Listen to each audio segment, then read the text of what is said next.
오늘은 역대하 15장 1절부터 19절까지가 되겠습니다. 먼저 1절부터 7절까지 오시면 여호와의 영이 아사랴에게 임하게 됩니다. 오뎃의 아들 아사랴라고 이야기를 하는데 아마 이게 왕족 제사 선지자인 것 같습니다. 이름은 뭐 그렇게 알려져 있지 않습니다만은 아무튼 여호와의 영이 선지자 아사랴에게 임했습니다.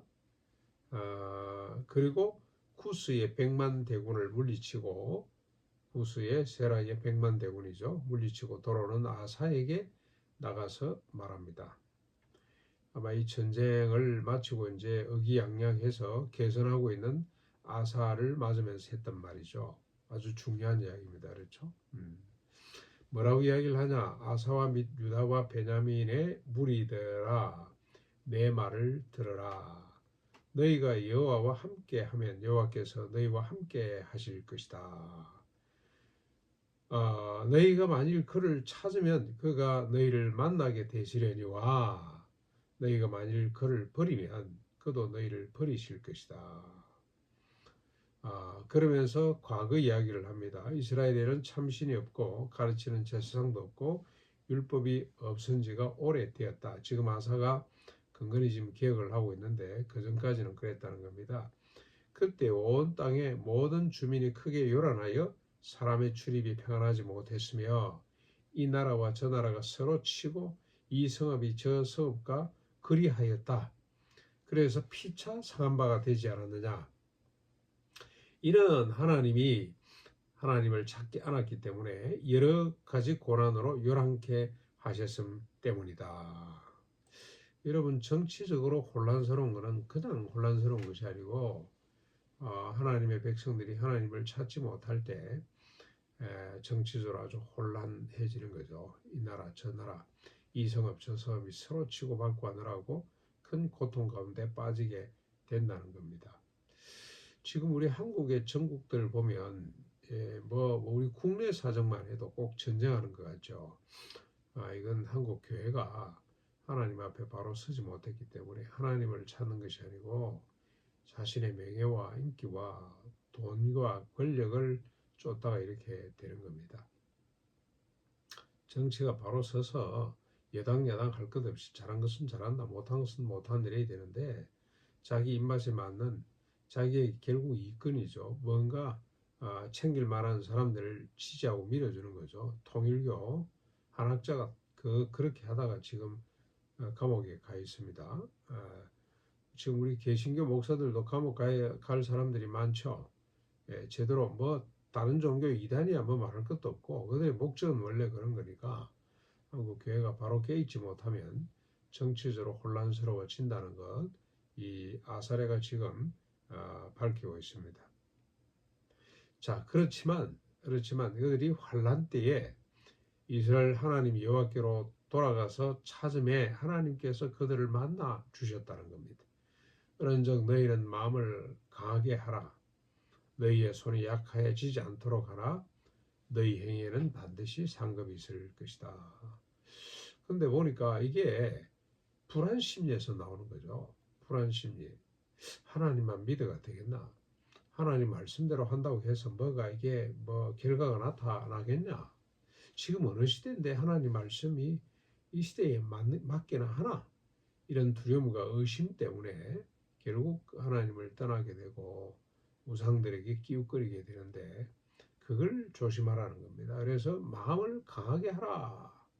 하나님 한 분만으로 우리는 얼마든지 가능하다. 하나님 말씀은 참이다. 진리다. 만고불변의 진리가 된다 하는 이 확신을 조금도 흔들리지 않도록 하라. 그렇게 권면하고 있는 겁니다.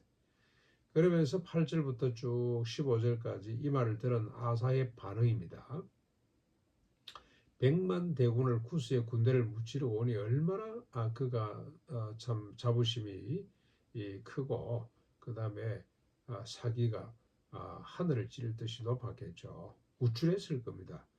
그런데 선자 이 말을 듣고 아사가 반응합니다. 오뎃의 아사랴죠. 오뎃은 아사랴의 아버지 이름인데 아버지하고 아들하고 어머니하고 딸하고 이름이 혼재될 경우가 많습니다. 이 아살의 예언을 듣고 마음을 강하게 하여 가져간 물건들을 유다와 베냐민 온 땅에서와 에브라임 산지 성읍들에서 제거하고 우상을 제거하는 겁니다. 유다와 베냐민 외에 에브라임, 므낫세, 시몬 가운데서 돌아온 자들, 이 아사가 정치를 잘하고 또 그리고 하나님을 경외하고 하니까 므낫세, 시몬, 그다음에 에브라임 지파에서 많은 사람들이 다시 돌아오는 거죠. 갈라져 나갔던 이스라엘 백성들이 나는 하나님이 좋아, 아사 나라가 좋아, 유다가 좋아서 유다에 살겠다고 복속해온 돌아온 사람들을 말합니다. 그 사람들을 몽땅 예루살렘에 모으고 탈취물 중에 소 700, 양 7천 마리로 여호와께 제사를 지내고 마음을 다하고 목숨을 다해 여호와를 찾으며 여호와를 찾지 않는 자는 남녀노소를 막론하고 죽이기로 그렇게 맹세를 하게 됩니다. 네. 그런데 여기서 또 우리가 하나 주목해야 될 것, 탈취물을 지금 제물로 바치죠, 그렇죠? 축적하거나 이게 뭐 소 700, 양 7천 마리 같으면 상당한 재산이 될 텐데 이 재산을 축적하지 않습니다. 없애는 거죠. 지금 전쟁을 통해서 노예캔 탈취한 것이기 때문에 하나님께 바치거나 금, 은 다 이 하나님께 바쳐야 되는 거죠. 필요 이상의 이 부가가치라 그럴까 잉여 가치를 어떻게 처리하는지 우리가 잘 봐야 됩니다. 마음을 강하게 한다는 것, 그러니까 믿음으로 여호와를 찾는 행위가 구체적으로 어떻게 나타나냐, 산당을 제거하는 것으로 나타나지만 탈취물을 하나님께 바치는 겁니다.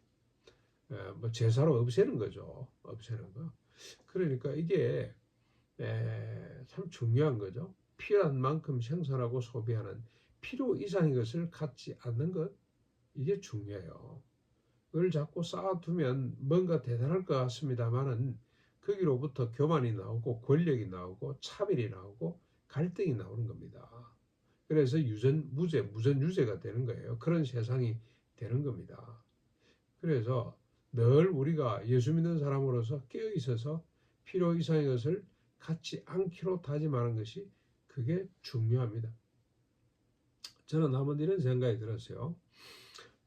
우리가 뭐 무슨 뭐 200주년, 100주년 기념식, 200주년 기념식, 그 다음에 부활절 연합예배를 뭐 얼마나 모였다고 자랑을 하는데 그때 한번 하나님이 설교할 수 있는 기회를 안 주시나 하는 생각이 들어서 한번 주면 이런 설교를 하는 것이 필요하겠다. 지금 우리가 강남의 집값이 또 들썩거리고 또 올라간다 그러죠. 이게 참 병입니다. 그렇죠? 병입니다. 아파트 조그마한 거 한 채가 30억, 40억 평균 그렇게 한다는 건데 이건 병들어도 보통 병이 아니거든요. 근데 왜 이런 현상이 나타나냐? 자꾸 가지려고 하는 것 때문에. 필요 이상을 자꾸 가지려고 하기 때문에 이런 현상이 나타난단 말이죠.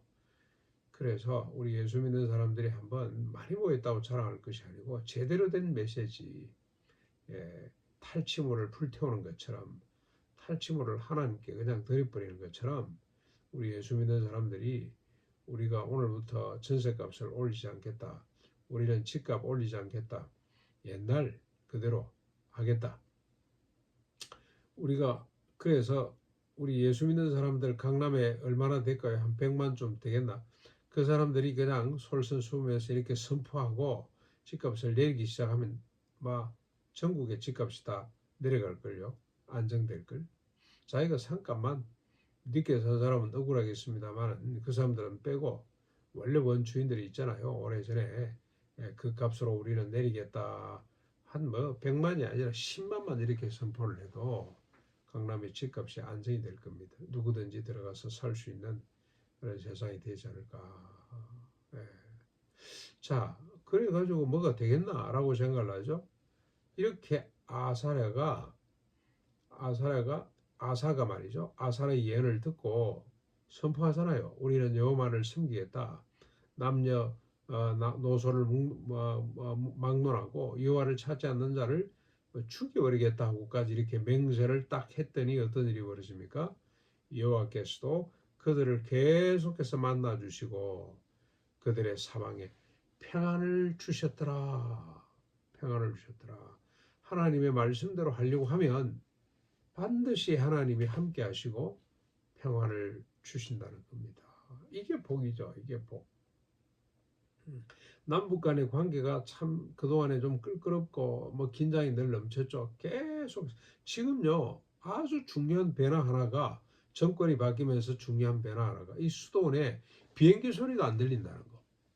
어쩌다 한 번씩 들려요. 어쩌다 며칠에 한 번씩 그나마 정규 뭐 이래 순회 또는 훈련이겠죠. 그러나 이전 정권 때는요 밤낮을 구분하지 않고 눈이 오나 비가 오나 그냥 계속해서 비행기가 떴어요. 북한을 자극하는 거죠. 얼마나 주민들이 행성의 주민들이 괴로웠을까요? 1년에 얼마씩 주기는 줘요. 소음 뭐 이런 뭐 보상금으로. 근데 이게 중요한 게 아닙니다. 우리가 하나님 말씀대로 살면은 온 주변이 평안해진다는 겁니다. 하나님이 함께 하신다는 겁니다. 믿음을 가져야 돼요. 이런 신앙을 가져야 됩니다. 자, 이런 와중에도 안타까운 일이 발생을 하죠. 왕의 어머니, 할머니이기도 합니다. 할머니라고 보는 학자들도 있고 어머니라고 보는 사람도 있고 이름이 마가거든요. 마가. 이거는 원래 할머니 뻘 되는 사람인데 이 양반이 아세라 목상을 만들었어요. 지금 이렇게 아들이 손자가 이렇게 개혁을 단행하고 하나님을 섬기자 그러는데 왕실의 어머니가 아세라상을 만들었습니다. 그랬더니 아사가 어떡합니까?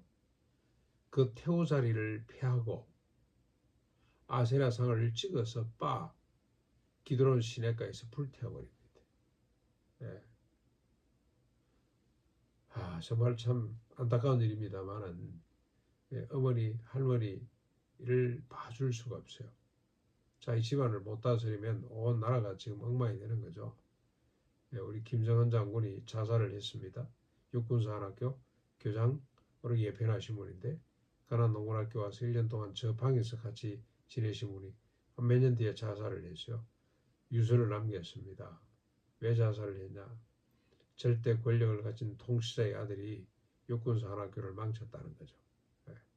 그가 월담을 하고 술을 마시고 담배를 피우고 학칙을 어겼음에도 불구하고 처리를 못한 거, 거기에 대한 후회감, 거기에 대한 죄책감 속에 괴로워하다가 자기 때 그런 것도 아닌데 결국 죽고 말았습니다. 그러면 조금 정신적으로 조금 아마 뭔가 좀 있었던 것 같아요. 갑자기 이 월남전 후유증이었던 그 있잖아요. 그 병도 나타나고 해서 아마 여러 가지 복합적으로 그렇게 했겠습니다만은 여러분 자기 집안을 다스리지 못하면 안 되는 거죠. 그렇죠? 왕이 시범적으로 자기 어머니, 자기 할머니를 폐위시키고 우상을 탕탕 때려 부셔가지고 시냇가에서 불태워버렸더라. 자, 그럼에도 불구하고 이렇게 하나님 뜻대로 살아보려고 했지만 아사 개인에게도 자신에게도 한계가 있습니다. 일평생도록 마음이 온전하였지만 여호와를 사모하는 마음이 한결 같았지만 그런 뜻입니다. 이스라엘 중에 산당을 완전히 제거하지 못했더라. 산당을 제거하려고 그러면 계속 싸워야 되니까 지우고 나면 또 세우고 또 제거하고 나면 또 세우고 그러다만 지치겠죠. 그래서 못 본 채하고 몇몇을 남겼던 것 같습니다. 그럼에도 아사는 부친이 구별한 물건, 자기가 구별한 물건을 곧 은금 그릇들을 여호와 전에 드렸더라. 인격과 가치를 계속 축적하고 자기 것으로 삼은 것이 아니라 여호와께 바쳤습니다. 이 바쳐놓고 있으면 어떻게 됩니까? 나중에 필요할 때 다시 쓰게 되는 거죠. 청청망청 낭비하는 것이 아니고 계속해서 자기를 위해 축적하는 것이 아니라 여호와께 맡겨두었다가 주님이 기뻐하시는 사업을 위해서 쓰게 되는 겁니다. 그렇게 살았습니다. 그랬더니 하나님께서 어떻게 하셨습니까? 비록 그에게도 약점이 있고 한계가 있었습니다만은 아사왕 35년까지는 다시는 전쟁이 없게 되었더라. 35년까지입니다. 아사가 꽤 길게 40년 이상 통치를 하거든요.